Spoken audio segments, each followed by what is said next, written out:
In this section, we're going to talk about HIPAA and patient privacy.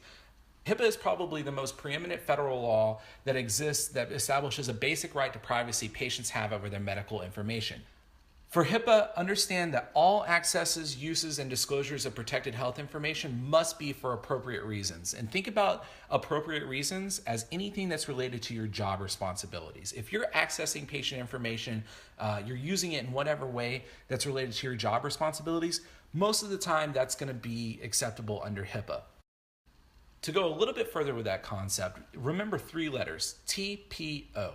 HIPAA says that we can access patient information for treatment purposes, payment purposes, or healthcare operations. So a great example of treatment is if you're a medical assistant or a rad tech, a nurse practitioner, a physician assistant, or a physician, and you need access to medical information to treat a patient, that is 100% fine. You can go into the record, you can use that information in whatever way you need to provide treatment to a patient.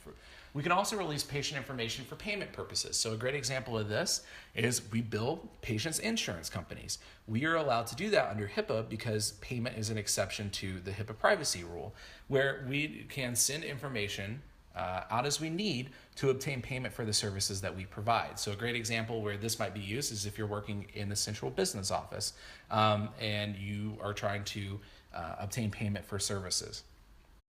Another exception to HIPAA is the healthcare operations exception, which basically says that you can access patient information as it relates to your job responsibilities. So like we said earlier, as long as anything that you're accessing it for is related to the functioning of GoHealth operations. So examples of this might be audits that you perform. In compliance, we perform a lot of audits.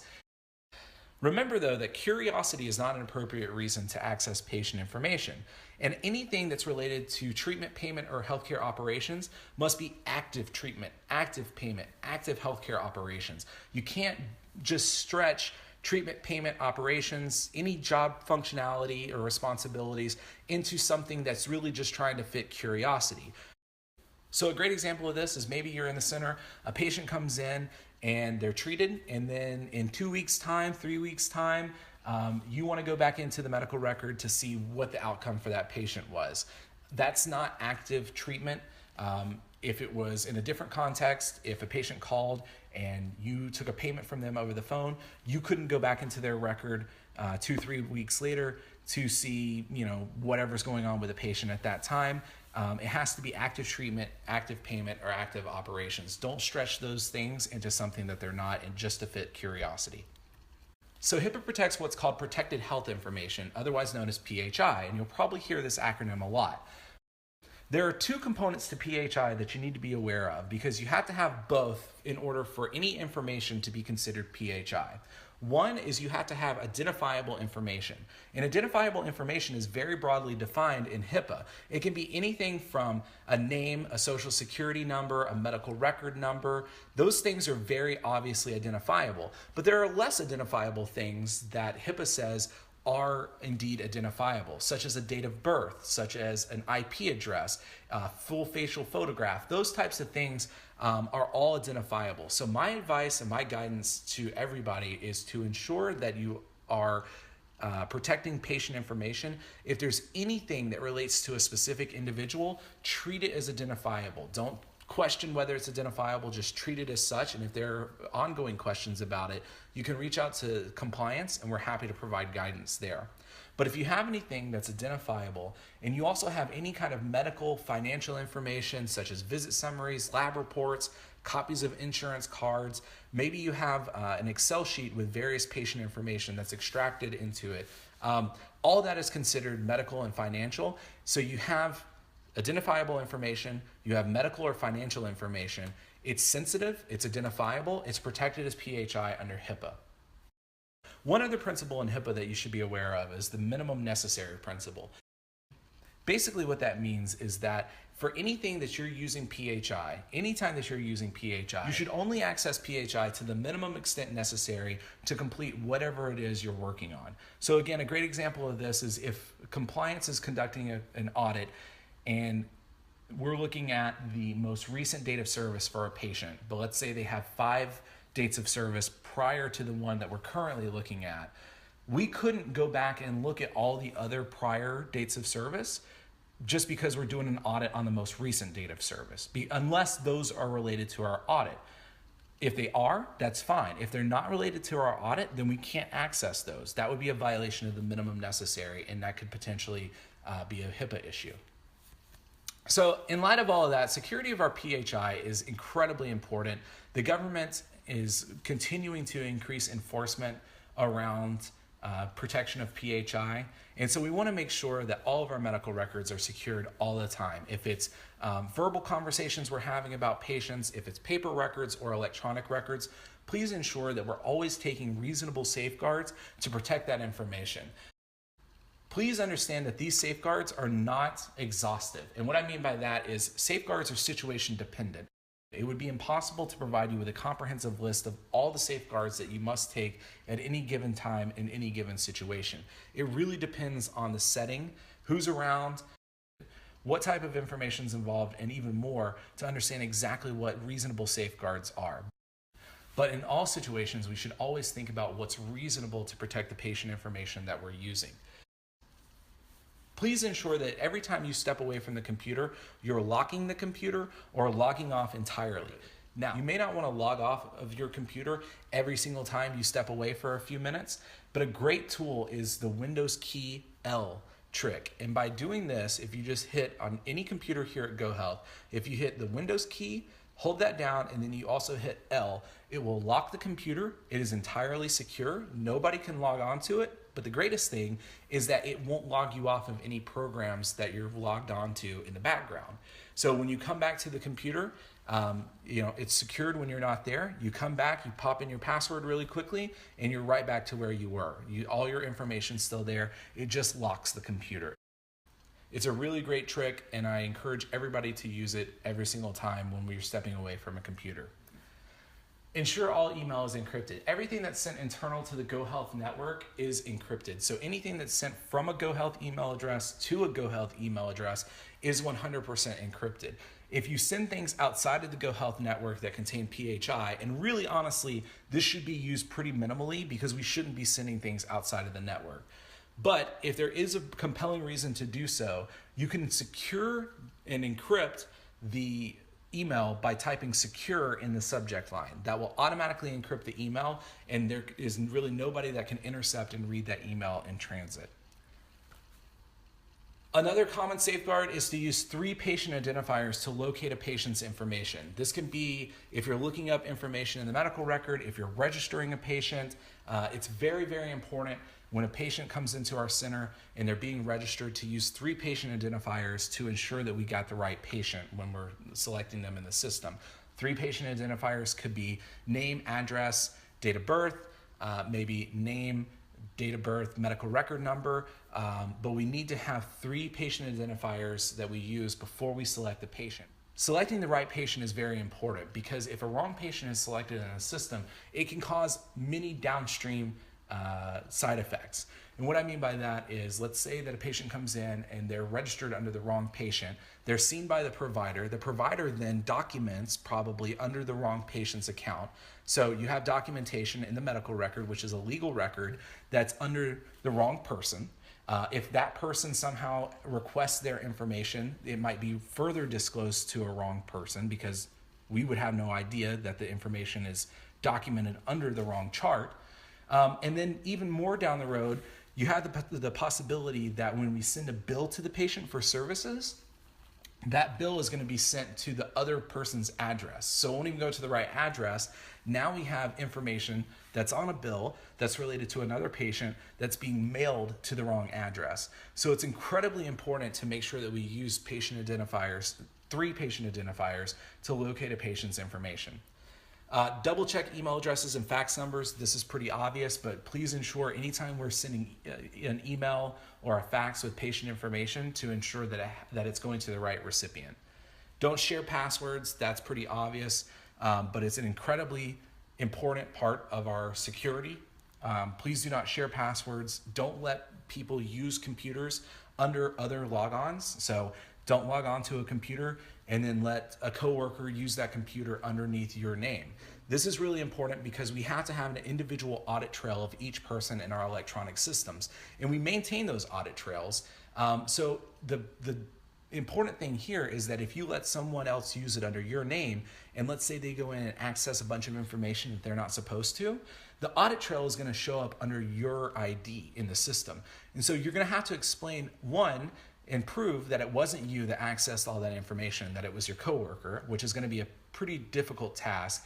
And the other thing is you're going to have to explain why you let someone use your computer under your logon in the first place. So don't put yourself in that risk. Don't share passwords, and don't let others use your own logon, and don't use the logon of others. If we ever have to print out paper PHI, please ensure that that PHI is either locked up, so we shouldn't leave it out on provider stations in the middle of our clinics or anything like that. We need to put it in secure locations. If your center or if your office doesn't have a lockable cabinet where you can keep paper information with PHI, let compliance know and we'll figure out a solution for you.